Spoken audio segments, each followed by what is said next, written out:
மலைகளின் அரசியாக போற்றப்படும் ஊட்டி சுற்றுலா பயணிகளின் சொர்க்க பூமியாக திகழ்கிறது. தமிழக அரசின் சுற்றுலா வளர்ச்சிக் கழகம் முதலமைச்சர் செல்வி ஜெயலலிதா உத்தரவுப்படி ஊட்டி படகு இல்லம், தாவரவியல் பூங்கா உள்ளிட்ட சுற்றுலா மையங்கள் 7 கோடி ரூபாய் செலவில் புதுப்பிக்கப்பட்டு புதுப்பொலிவு பெற்றுள்ளது. இதன் காரணமாக சுற்றுலா பயணிகளின் வருகை நாளுக்கு நாள் அதிகரித்து வருகிறது. இது குறித்த ஒரு செய்தி தொகுப்பு. இயற்கை தன் பேரழகின் ஒரு துளியை சிந்திவிட்டு போன இடத்தில் முளைத்த எழில் மங்கைதான் உதகை எனப்படும் ஊட்டி.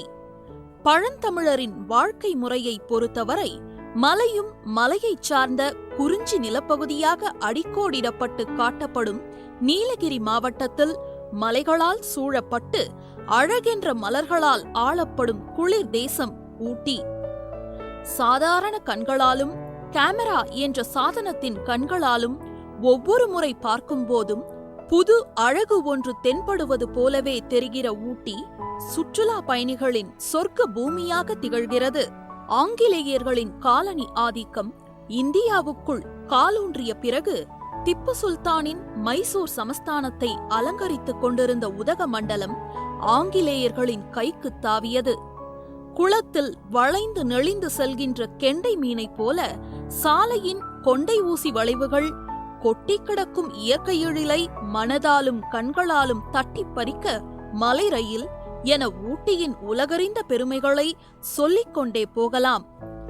ஆண்டுதோறும் உள்நாடு மற்றும் வெளிநாடுகளில் இருந்து 25 லட்சம் சுற்றுலா பயணிகள் ஊட்டிக்கு வந்து செல்கின்றனர்.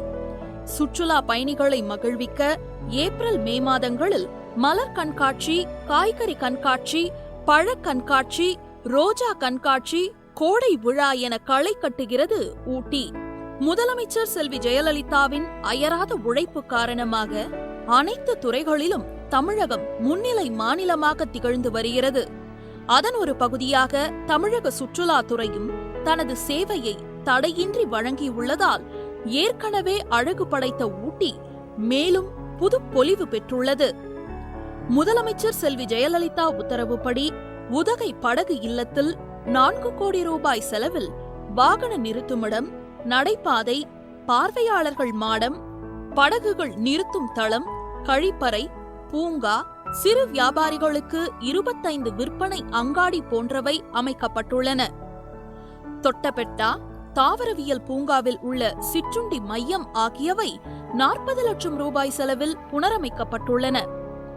உதகை படகு இல்லம், பைக்காரா படகு இல்லங்களுக்கு 1 கோடியே 45 லட்சம் ரூபாய் செலவில் 88 மிதி படகுகள், 18 மோட்டார் படகுகள், 12 என்ஜின்கள் வாங்கப்பட்டுள்ளன. இதனால் சுற்றுலா பயணிகள் படகு பயணத்தின் போது இயற்கை எழில் பருகி மகிழ்ச்சி கடலில் திளைக்கின்றனர். உதகை படகு இல்லத்தில் ரூபாய் 5.5 கோடி செலவில் பார்க்கிங் ஃபெசிலிட்டிஸும், நடைபாதைகள், பூங்காக்கள் அமைக்க உத்தரவிட்டு அது மிக சிறப்பாக நடைமுறைப்படுத்தப்பட்டுள்ளது. இதனால் இங்கு ஒரு சுற்றுலா பயணிகள் மிகவும் மகிழ்ச்சியுடன் உதகையை என்ஜாய் பண்ணி போயிட்டுருக்காங்க.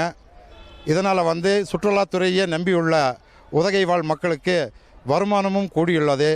இந்த சிறப்பான பணியை செய்து கொடுத்த தமிழக முதல்வர் புரட்சித் தலைவி அம்மா அவர்களுக்கு உதகமண்டலம் மக்களின் சார்பாக நன்றினை தெரிவித்துக் கொள்கிறோம். முதலமைச்சர் செல்வி ஜெயலலிதா உத்தரவுப்படி சுற்றுலா வளர்ச்சிக் கழகம் சார்பில் செயல்பட்டு வரும் தங்கும் விடுதிகள் தனியார் விடுதிகளுக்கு இணையாக 1 கோடி ரூபாய் செலவில் அதிநவீன முறையில் புனரமைக்கப்பட்டுள்ளன. கேரளாவிலிருந்து வந்தது. இங்கே எல்லா வருஷமும் வந்துட்டே இருக்குது. இங்கே பார்க்கிங் ஃபெசிலிட்டி, ஃபுட் ஐட்டமு, இந்த ரேட்டு எல்லாம் நல்ல கார்டன் எல்லாம் நல்லா பண்ணியிருக்கு. நாங்கள் போட்டு சுற்றி பார்க்க வந்தது. இப்போது இதுவரைக்கும் நல்ல ஹாப்பியாக இருந்தது. இப்போவும் நல்ல ஹாப்பியாகிட்டு இருக்குது. இந்த மாதிரி எல்லாம் கவர்மெண்ட்டு பண்ணி கொடுக்குறது நாங்களெல்லாம் நல்ல ஹாப்பியாகிட்டு இது இன்னும் பார்க்க வர்றதுக்கு ஐடியா இருக்குது. இந்த படகுலத்தில் நாங்கள் ரொம்ப கஷ்டப்பட்டு கீழே கடையெல்லாம் வச்சுருந்தோம். அந்த டைமில் எல்லாம் சார் எங்களுக்கு மழையெல்லாம் வரும்போது ரொம்ப கஷ்டமாக இருந்தது. ஆனால் அந்த நிதி வருதுனால இப்போ நம்மளுக்கு கடையெல்லாம் கட்டி கொடுத்துருக்காங்க. அதனால் முதல்ல அம்மாவுக்கு நன்றி சொல்கிறோம். அதே மாதிரி இப்போ எங்களுக்கு மழை வருது இல்லை இந்த மாதிரி வெயில் டைம் இருந்தாலும் எங்களுக்கு இந்த கஷ்ட நஷ்டம் எல்லாம் வரதில்ல. சுற்றுலா பயணிகள் வராங்க, எங்கள்கிட்ட பர்ச்சேஸ் பண்ணுறாங்க. கடல் மட்டத்தில் இருந்து சுமார் 7400 அடி உயரத்தில் உள்ள இந்த மலை கவிதை மலைக்க வைக்கும் அழகுகளையே தனது அணிகலன்களாக பூண்டுள்ளதால் மலைகளின் அரசி என அழைக்கப்படுகிறது. சர்வதேச சுற்றுலா தளமான ஊட்டி முதலமைச்சர் செல்வி ஜெயலலிதா உத்தரவுப்படி தமிழக சுற்றுலா வளர்ச்சிக் கழகத்தின் சார்பில் பல கோடி ரூபாய் செலவில் புனரமைக்கப்பட்டு புதுப்பொலிவுடன் காணப்படுகிறது. இதன் காரணமாக மலைகளின் ராணியான ஊட்டி இனி மலைகளின் மகாராணி என தரம் உயர்த்தப்படலாம். அந்த பெயர் வரும் காலங்களில் மக்கள் மனங்களில் நிரந்தரமாக நிலைநிறுத்தப்படலாம். ஜெயா செய்திகளுக்காக ஊட்டி சிவகுமாருடன் லாரன்ஸ் விஜயன்.